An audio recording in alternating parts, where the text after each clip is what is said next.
আমি যাদেরকে ক্ষমতায় বসাই তাদের মৌলিক কাজ হবে চারটা। এক, আকামুস সালাহ, নামাজ কায়েম করবে। দুই, ওয়া আতাউজ যাকাত, যাকাত আদায় করবে। তিন, ওয়া আমারু বিল মারুফ, নেক কাজের আদেশ করবে। চার, ওয়া নাহাউ আনিল মুনকার, অসৎ কাজ থেকে নিষেধ করবে। তো 6 নাম্বার আমাদের অধঃপতনের কারণ হলো আমরা মুসলিম নেতৃত্ব শূন্যতায় ভুগতেছি। 7 নাম্বার, এরা আমার সাথে একটু বলেন, বলেন শত্রুকে বন্ধু বানানো।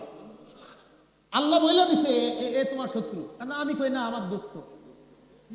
আল্লাহ বলে দিছে এ তোমার শত্রু, এটা শত্রু শত্রু, না আমি কইতাছি দোস্ত দোস্ত দোস্ত। তো হইল কি? সূরা মাইদার 51 নম্বর আয়াতে আল্লাহ স্পষ্ট বলে দিচ্ছে, ইয়া আইয়ুহাল্লাযীনা আমানু লা তাত্তাখিদুল ইয়াহুদা ওয়ান নাসারা আউলিয়া। হে ইমানদারগণ, ইহুদি খ্রিস্টানদেরকে বন্ধু বানাও না। কিন্তু আপনি বলতেছেন হুজুর আমি তো বন্ধু বানাই না। আপনার কার্যকলাপ কয় বন্ধু না, আপনি এদেরকে আব্বা বানান। আপনি মুখে না বলছেন বন্ধু না, কে বলছে বন্ধু না? আপনি যে বলছেন তাদেরকে বন্ধু হিসাবে আপনি গ্রহণ করেন না। আপনি কয়দিন গান না শুনে ছিলেন বলেন? গান শুনতেছেন আপনি, তো আপনি তাদের কৃষ্টি কালচার প্রতিনিয়ত কানে ঢুকাচ্ছেন। আপনি নাটক সিনেমা দেখতেছেন, তো তাদের কালচার দিয়ে আপনার এই পবিত্র চোখকে অপবিত্র করতেছেন। আপনি কোথায় তাদেরকে বন্ধু বানান নাই? আপনি আটো সাটো খাটো ছোট পাতলা পোশাক পরতেছেন আর বলতেছেন না এরা আমার বন্ধু না। তো এই কালচার কার? আটো সাটো ছোট পাতলা পোশাক বাংলাদেশের নারীরা না পড়লেও পৃথিবীতে আসেনি, মানে বাংলাদেশে নাই। আপনারা দিয়ে কিছু কর না। আল্লাহ বলছে ইহুদি খ্রিস্টানদেরকে বন্ধু বানায় না। 7 নাম্বার কারণ শত্রুকে বন্ধু বানাইছে।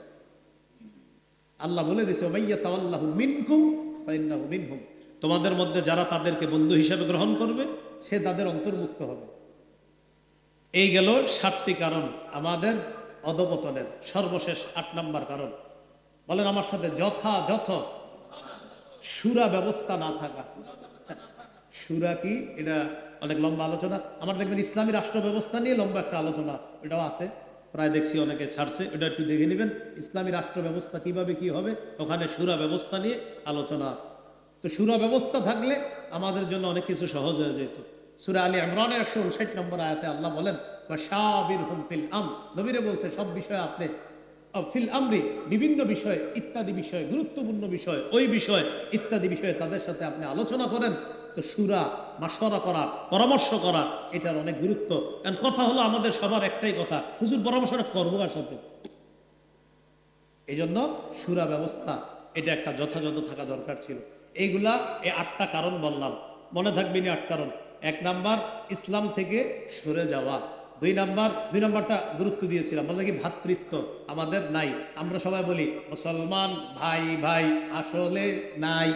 এরকম আমরা বলি ভাই ভাই ভাই ভাই, তো নাই। এটা 2 নাম্বার।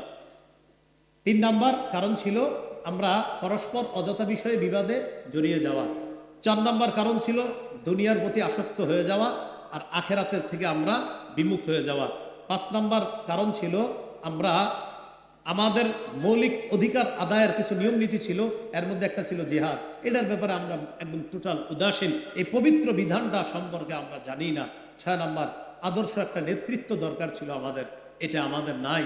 7 নাম্বার শত্রুরে আমরা বলি দোস্ত, শত্রুকে আমরা বলি বন্ধু। 8 নাম্বার একটা যথাযথ পরামর্শ কমিটি ব্যবস্থা থাকা দরকার ছিল। এই জন্য আসলে আমরা পিছিয়ে যাচ্ছি।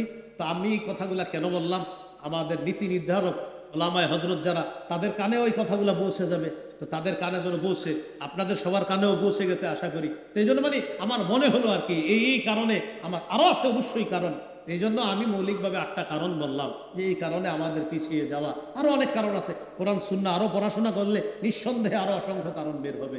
আল্লাহ আমাদের সকলকে, আমরা ভাই ভাই হয়ে থেকে যেন আমরা সামনের দিনগুলো আসলে আমাদের কি করণীয়, কি বর্জনীয়, আমাদের কি করা উচিত আর আমরা কি করতেছি, কি ছাড়া উচিত আর কি ছাড়া